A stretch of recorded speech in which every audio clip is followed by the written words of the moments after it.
Bollywood ಮೂರು ಖಾನ್ಗಳು ಒಂದೇ ಸಿನಿಮಾದಲ್ಲಿ. ಬಾಲಿವುಡ್ನ ಮುಂಚೂಣಿ ನಾಯಕ ನಟರಾಗಿರುವಂತಹ ಶಾರುಖ್ ಖಾನ್, ಸಲ್ಮಾನ್ ಖಾನ್ ಹಾಗೂ ಅಮೀರ್ ಖಾನ್ ಒಟ್ಟಿಗೆ ಚಿತ್ರವೊಂದರಲ್ಲಿ ನಟಿಸುತ್ತಿದ್ದಾರೆ ಎಂಬಂತಹ ಸುದ್ದಿ ಬಹುದಿನಗಳಿಂದ ಹರಿದಾಡ್ತಿದೆ. ಸದ್ಯ ಸಲ್ಮಾನ್ ಖಾನ್ ಮತ್ತು ಶಾರುಖ್ ಖಾನ್ ಕಾಲಕಾಲಕ್ಕೆ ಜೊತೆಯಲ್ಲಿ ನಟಿಸಿದ್ದಾರೆ. ಆದರೆ ಮೊದಲ ಬಾರಿಗೆ ಈ ತ್ರಿಮೂರ್ತಿಗಳು ಒಟ್ಟಿಗೆ ನಟಿಸೋದಕ್ಕೆ ಗ್ರೀನ್ ಸಿಗ್ನಲ್ ಕೊಟ್ಟಿದ್ದಾರೆ. ಎಸ್, ಖುದ್ದು ಅಮೀರ್ ಖಾನ್ ಈ ಹೇಳಿಕೆಯನ್ನ ಕೊಟ್ಟಿದ್ದಾರೆ. ಚಿತ್ರರಂಗಕ್ಕೆ ಸಲ್ಲಿಸಿದ ಸೇವೆಗಾಗಿ ಅಮೀರ್ ಖಾನ್ ಅವರನ್ನ ಸೌದಿ ಅರೇಬಿಯಾದಲ್ಲಿ ನಡೆದಂತಹ ರೆಡ್ ಸಿ ಫಿಲ್ಮ್ ಫೆಸ್ಟಿವಲ್ನಲ್ಲಿ ಕರೆಸಲಾಯಿತು.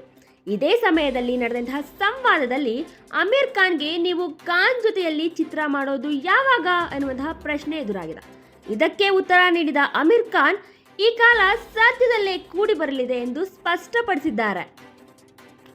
ಸುಮಾರು 6 ತಿಂಗಳ ಹಿಂದೆ ನಾವು ಮೂವರು ಜೊತೆಯಲ್ಲಿದ್ದಾಗ ನಾನೇ ಈ ವಿಚಾರವನ್ನ ಶಾರುಖ್ ಮತ್ತು ಸಲ್ಮಾನ್ ಬಳಿ ಪ್ರಸ್ತಾಪಿಸಿದ್ದೆ. ಮೂವರು ಜೊತೆಯಲ್ಲಿ ಒಂದು ಸಿನಿಮಾ ಮಾಡದಿದ್ರೆ ನಿಜಕ್ಕೂ ನನಗೆ ಬೇಸರವಾಗುತ್ತೆ, ಅಭಿಮಾನಿಗಳಿಗೂ ಕೂಡ ಮೋಸ ಮಾಡಿದಂತಾಗತ್ತೆ ಅಂತ ಹೇಳಿದ್ದೆ.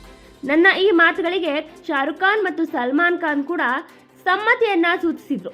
ಜೊತೆಯಾಗಿ ಕೆಲಸ ಮಾಡುವ ಆಸೆಯನ್ನ ಅವರು ಕೂಡ ವ್ಯಕ್ತಪಡಿಸಿದ್ರು ಎಂದಿರುವಂತಹ ಅಮೀರ್ ಖಾನ್, ಇಬ್ಬರೂ ಒಂದೊಳ್ಳೆ ಕಥೆಯನ್ನ ಹುಡುಕುವ ಜವಾಬ್ದಾರಿಯನ್ನ ನನಗೆ ವಹಿಸಿದ್ದಾರೆ ಎಂದು ಹೇಳಿದ್ದಾರೆ. ಎಲ್ಲವೂ ಅಂದುಕೊಂಡಂತೆ ಆದರೆ ಶೀಘ್ರದಲ್ಲೇ ಅನೌನ್ಸ್ ಆಗಲಿದೆ ಎಂದಿದ್ದಾರೆ ಅಮೀರ್ ಖಾನ್.